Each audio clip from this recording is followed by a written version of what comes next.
Eestlased, te olete ikka õige rahvustoidu valinud.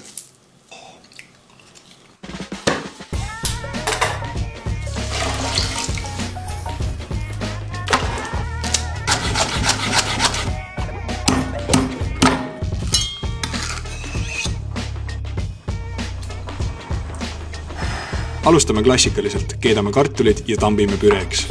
Ja et kätel kuum ei oleks, paneme kindad kätte.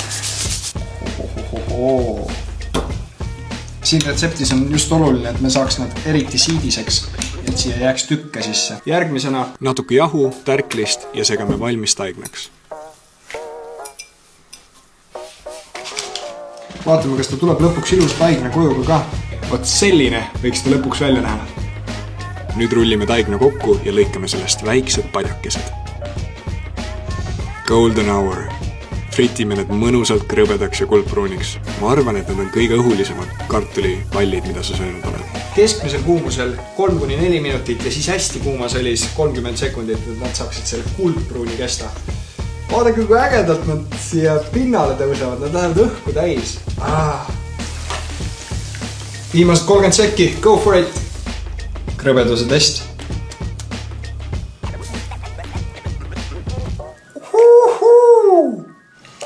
Okei, siin on ainult kastet vaja, muud midagi.